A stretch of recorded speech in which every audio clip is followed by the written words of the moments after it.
আসসালামু আলাইকুম। স্বাগতম বিডি ওয়েদার লাইভের আজকের সন্ধ্যার আবহাওয়া আপডেটে। গরম ও ভ্যাপসা আবহাওয়া বিরাজ করছে, বিশেষ করে খুলনা, যশোর, সাতক্ষীরা ও বাগেরহাট অঞ্চলের ওপর দিয়ে মৃদু তাপপ্রবাহ বয়ে যাচ্ছে। অতিরিক্ত গরমের কারণে জনজীবনে নেমে এসেছে চরম ভোগান্তি। বিশেষ করে রংপুর, ময়মনসিংহ ও সিলেট বিভাগের কিছু কিছু জায়গায় দমকা হাওয়া এবং বজ্রপাত হতে পারে।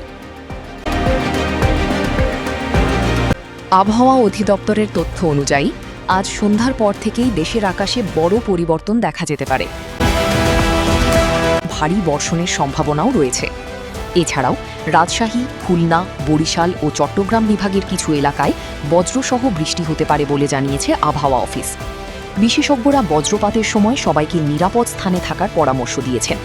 খোলা মাঠ, গাছের নিচে। তবে বৃষ্টি হলেও দেশের সব অঞ্চলে গরম পুরোপুরি কমছে না এখনই। আরও তাপমাত্রা বাড়তে পারে। বর্তমানে রাজধানী ঢাকাসহ দেশের বিভিন্ন অঞ্চলে ভ্যাপসা গরমে অতিষ্ঠ হয়ে উঠেছে জনজীবন। গরমের কারণে অনেক মানুষ অসুস্থ হয়ে পড়ছেন। বিশেষ করে দুপুরের সময় অতিরিক্ত সতর্ক থাকতে বলা হয়। এদিকে সামনে আসছে পবিত্র ঈদ-উল আজহা, আর তাই সবার মনে এখন একটাই প্রশ্ন, ঈদের দিনে আবহাওয়া কেমন থাকবে?